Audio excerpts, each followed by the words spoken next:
Welcome students. आज हम करने जा रहे हैं आपकी एक्सरसाइज 12.2 का क्वेश्चन नंबर 10। इसमें हमें क्या दिया गया है? इसमें हमें दिया है 2% could fit new Windows in a house in 3 days. दो आदमी या 2 पर्सन जो है वो एक घर की विंडोज़ को फिट कर देते हैं। कितने? 3 दिन में फिट कर सकते हैं। ठीक है। तो one of the person fell ill before the work started. तो जब काम शुरू होने से पहले उनमें से एक जो है वो बीमार हो गया। ठीक है। तो how long would the job take now? अब वो काम करने के लिए कितना जो टाइम जो है वो कितने दिन जो है वो लगेंगे। ठीक है। फर्स्ट ये हो गया। सेकंड है how many person would be needed to fit the windows in 1 day. अगर इस काम को एक ही दिन में ख़त्म करना हो तो कितने दिन जो हैं वो लगेंगे। ठीक है। तो सबसे पहले हम इसको कैसे करेंगे? सबसे पहले जो फर्स्ट पार्ट है वो हम लेंगे, जहाँ पर लिखेंगे let the number of days be the number of days is equal to X. मान लो अगर एक आदमी उसको काम करता है तो कितने दिन लगते हैं वो निकालेंगे पहले। तो कितने दिन लगेंगे? अब जहाँ पर हमें 3 डेज़ 2 पर्सन बताया गया है, फिर उसको एक पर्सन काम करेगा। ठीक है। तो कितने दिन लगेंगे वो निकालना है हमने। ठीक है। तो इसका मतलब क्या हो गया कि जे एक पर्सन जो है डिक्रीज़ हो रहे हैं तो डेज़ जो है वो क्या होंगे? फिर इंक्रीज़ होंगे। ठीक है। अगर पर्सन जो है डिक्रीज़ होंगे तो डेज़ इंक्रीज़ होंगे, अगर डेज़ जो है वो इंक्रीज़ होंगे तो पर्सन जो है वो डिक्रीज़ होंगे। ठीक है। तो अब सबसे पहले late the number of days मान लिया हमने x, जहाँ पर हम एक टेबल बनाएंगे।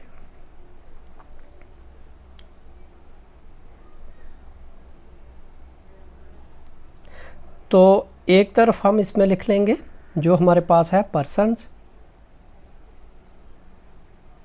ठीक है। दूसरी तरफ हम लिख लेंगे इसमें डेज़। ठीक है। अब पर्सन जो है वो कितने हैं? पहले हमें बताया गया है कि 2 पर्सन हैं। ठीक है।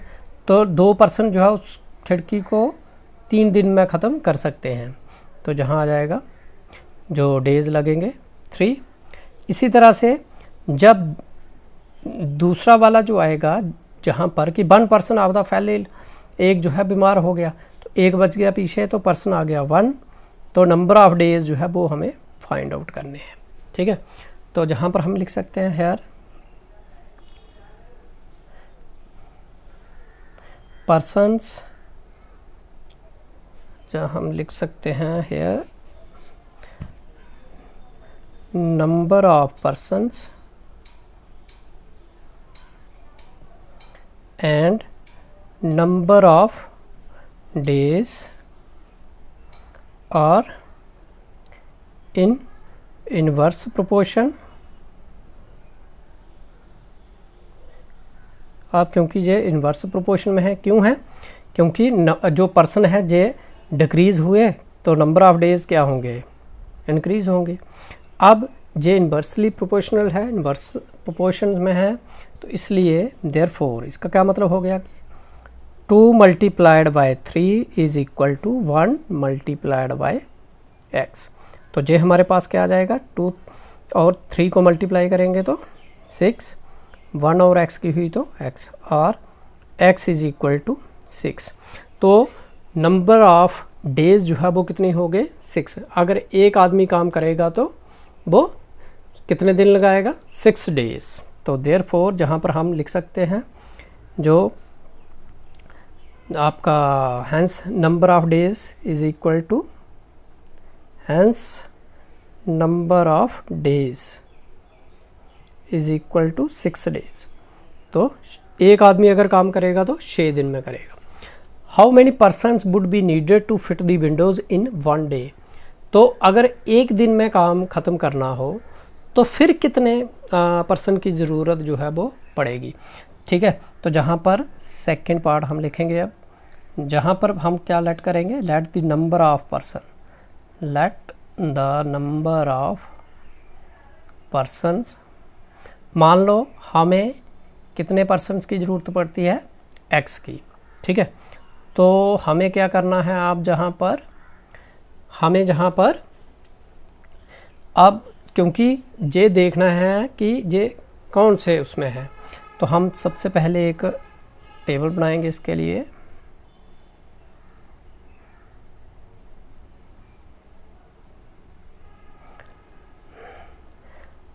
तो सबसे पहले पर्सन, इधर लिखेंगे डेज। अब इसमें भी हमें जो पहले वाला दिया था वो इस्तेमाल करेंगे हम, जो ये वाला है कि जब 2 पर्सन थे तो डेज 3 लगते थे, ठीक है, 3 डेज लगते थे। अब उसने बोला है कि 1 डे कितना है, 1 है, ठीक है, डे 1 ही है। अब हमें पर्सन निकालने हैं, तो मान लो पर्सन आ गए आपके जो x, ठीक है। तो अब जहाँ पर, क्योंकि जहाँ पर क्या है, जो पर्सन थे वो क्या हो गए, जब 2 पर्सन थे तो 3 डेज लग रहे हैं, ठीक है। जब 1 डेज लगेगा तो क्या होगा, जहाँ डेज जो है वो क्या डिक्रीज़ हो रहे हैं, इसका मतलब है नंबर ऑफ पर्सन जो है वो इंक्रीज़ होगा। एक जो है वो डिक्रीज़ हो रहा है और एक इंक्रीज़ हो रहा है, इसका मतलब है कि ये आपका इन्वर्स प्रोपोर्शन में है। तो जहाँ पर हम क्या लिखेंगे, here number of days and persons, number of persons and number of days are in inverse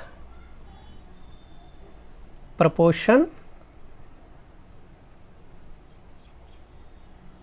therefore फिर क्या होगा, अगर इन्वर्स प्रोपोर्शन है इसका मतलब है कि 2 multiplied by 3 and this is equal to x multiplied by 1, ठीक है। तो ये हमारे पास आ जाएगा 6 और ये आ गया x और x इज इक्वल टू 6। तो नंबर ऑफ पर्सन कितने आ गए, 6 आ गए, ठीक है। तो इसलिए अगर उस काम को हमें एक दिन में ख़त्म करना है तो हमें 6 आदमियों की ज़रूरत पड़ेगी। तो जहाँ पर हम लिख सकते हैं hence number of persons is equal to 6। अब उसके बाद हम करेंगे आपका क्वेश्चन नंबर 11। तो स्टूडेंट अब ये है हमारा क्वेश्चन नंबर 11। इसमें हमें क्या दिया है, ए स्कूल हैज़ 8 पीरियड्स। एक स्कूल जो है वहाँ पर 8 पीरियड्स हैं, ठीक है। तो a day each of 45 minutes duration, जिनकी ड्यूरेशन जो है 45 मिनट्स हैं, मतलब हर एक पीरियड जो है 45 मिनट्स का है और 8 पीरियड है total. How long would each period be, तो हर पीरियड कितना लंबा होगा। If this school has 9 periods a day, अगर स्कूल में 8 की बजाय 9 पीरियड कर दिए जाएँ, 9 पीरियड कर दिए जाएँ, तो फिर एक पीरियड जो है वो कितने टाइम का होगा, ठीक है। तो assuming the number of school hours to be same, जो स्कूल का टाइमिंग है वो सेम है, पहले जितना ही है। तो आपको बताना है कि अगर 8 की जगह 9 पीरियड कर दिए जाएं तो फिर कितना उनका जो पीरियड जो है वो कितने कितने मिनट का होगा, टाइमिंग जो है वो कितने मिनट की होगी। तो सबसे पहले इसको हम कैसे सॉल्व करेंगे, सबसे पहले हम जहाँ पर लिखेंगे आपका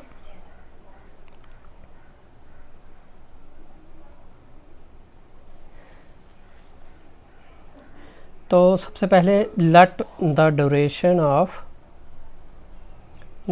ऑफ ईच पीरियड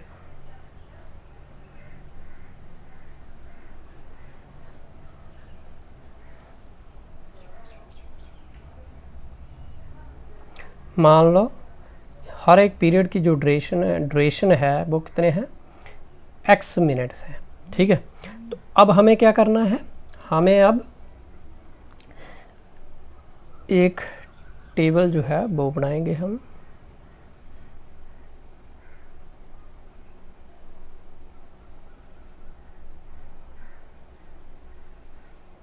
ठीक है, तो अब हम एक साइड जो है वो हमें लिखना है क्या, एक साइड हमें लिखना है पीरियड और एक साइड हमें लिखना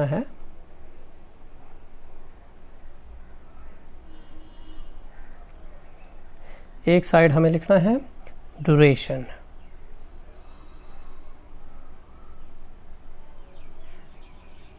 इन मिनट्स, ठीक है, ड्यूरेशन है मिनट में। अब हम क्या करेंगे, सबसे पहले हमें जब बताया है कि 8 पीरियड थे तो 45 मिनट्स का था हर एक पीरियड। अब 9 पीरियड कर दिए तो ड्यूरेशन कितनी हो गई, मान लो x। अब हमें जहाँ पर ये पता चल रहा है कि पहले थे 8 फिर हो गए 9, इसका मतलब क्या हो गया कि पीरियड जो हैं वो इंक्रीज़ हो रहे हैं। अगर पीरियड इंक्रीज़ हो रहे हैं तो इसका क्या मतलब होगा कि जो टाइम है वो क्या होगा, वो डिक्रीज़ होगा, ठीक है। तो टाइमिंग क्योंकि पहले जैसी ही है तो इसका मतलब है कि ये इन्वर्सली प्रोपोर्शनल है, इन्वर्स प्रोपोर्शन में है। तो जहाँ पर हम लिखेंगे since the number of period, number of periods and duration and the duration of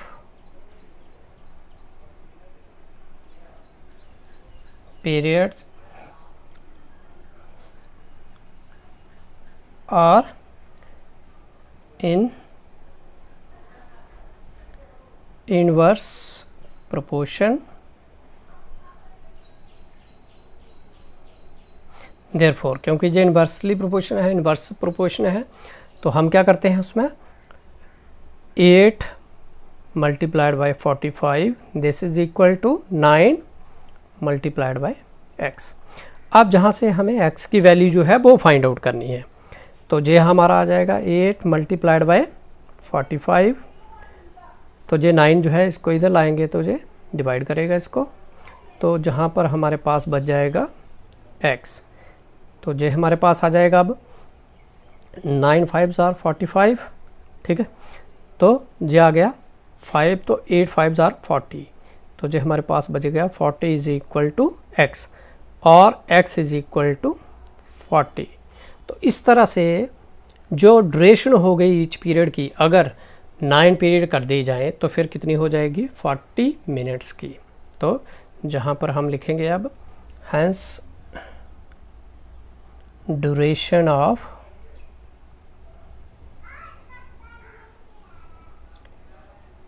each period is equal to x कितना है 40, तो 40 मिनट्स के पीरियड जो हैं वो बनेंगे अगर 9 पीरियड कर दिए जाएं तो इस तरह से जो हमारी एक्सरसाइज जो है वो कंप्लीट हो गई और जो चैप्टर जो है वो भी ख़त्म हो गया। Thank you.